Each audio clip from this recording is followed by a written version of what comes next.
నరేంద్ర మోదీ నాయకత్వంలో దేశం పురోగమిస్తూ ఉంటే కాంగ్రెస్ అసమర్థ పాలనతో రాష్ట్రం తిరోగమిస్తోందని బీజేపీ జిల్లా అధ్యక్షులు గంగాడి మోహన్ రెడ్డి ఆరోపించారు. సిద్దిపేట జిల్లా కేంద్రంలోని బీజేపీ జిల్లా కార్యాలయంలో ఏర్పాటు చేసిన మీడియా సమావేశంలో మాజీ జిల్లా అధ్యక్షులు శ్రీకాంత్ రెడ్డితో కలిసి మోహన్ రెడ్డి మాట్లాడారు. రాష్ట్రంలో పాలకులు మారారు గాని పాలన ఏమాత్రం మారలేదని, ప్రజలను నమ్మించి మోసం చేయడంలో కాంగ్రెస్ బీఆర్ఎస్లు దొందేనని ఆయన విమర్శించారు.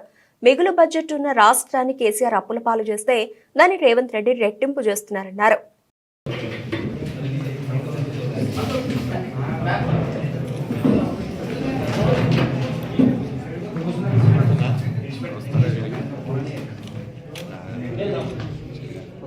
గుర్తు చేస్తూ ప్రజలను చైతన్యపరుస్తూ మనం మొన్ననే చూసినాం. మనం పార్లమెంట్ ఎలక్షన్స్లలో ఇలా భారతీయ జనతా పార్టీని 30% ఓట్లతోని ఈరోజు 8 మంది ఎంపీలను, మరి కాంగ్రెస్ 8 మంది అయితే ఇలా భారతీయ జనతా పార్టీని కూడా ఇలా 8 మందిని ఎంపీలను గెలిపించి ఇలా ప్రధాన ప్రతిపక్షంగా ఇలా ప్రజలందరూ కూడా భారతీయ జనతా పార్టీని ఎన్నుకోవడం జరిగింది.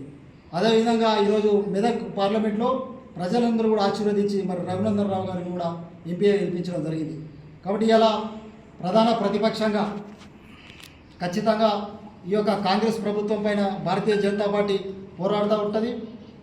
మరి ఈ వారం రోజుల పాటు ఈ యొక్క నిరసన కార్యక్రమాలతో పాటుగా రాబోయే రోజులలో కూడా ప్రజలందరినీ కూడా ఈ సందర్భంగా ఒకటే విజ్ఞప్తి చేస్తూ ఉన్నాం. ఇలా టీఆర్ఎస్ పార్టీ కాంగ్రెస్ పార్టీ రెండు వేరు కాదు. టీఆర్ఎస్ పార్టీ కాంగ్రెస్ పార్టీ రెండు డిఎన్ఏలు కూడా ఒకటే. ఆయన కొట్టినట్టు చేస్తున్నాడు, ఈయన తిట్టినట్టు చేస్తూ ఉన్నాడు. వీళ్ళిద్దరి భయం కూడా ఇలా భారతీయ జనతా పార్టీ వస్తే మా అక్రమాలు మా ఆటలు సాగాయని చెప్పేసి ఇలా వీళ్ళిద్దరు కూడా ఒక కుట్ర చేస్తూ ఇలా భారతీయ జనతా పార్టీని మళ్ళీ బదనాం చేసే కార్యక్రమాన్ని పెట్టుకున్నారు. కానీ ప్రజలందరూ కూడా ఇలా విఘ్నులు. ఇలా ప్రజలకు అర్థమైపోయింది. 10 ఏళ్ళ బీఆర్ఎస్ పాలన చూసిన తర్వాత, సంవత్సరం కాంగ్రెస్ పాలన చూసిన తర్వాత ఇలా ప్రజలకు ఒకటి అర్థమైపోయింది.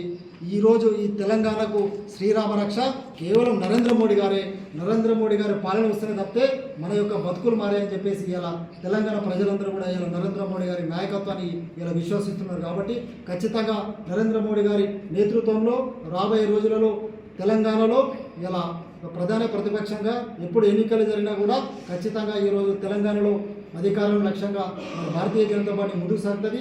ఈ కాంగ్రెస్ ఏడాది పాలన పైన ఈ వారం రోజుల పాటు నిరసన తెలియజేస్తూ ఖచ్చితంగా ప్రజలను చైతన్యపరుస్తూ మరి ఈరోజు ఈ ఏడాది పాలన పైన ఛార్జ్ షీట్ను మరి రిలీజ్ చేయడం జరుగుతూ ఉంది.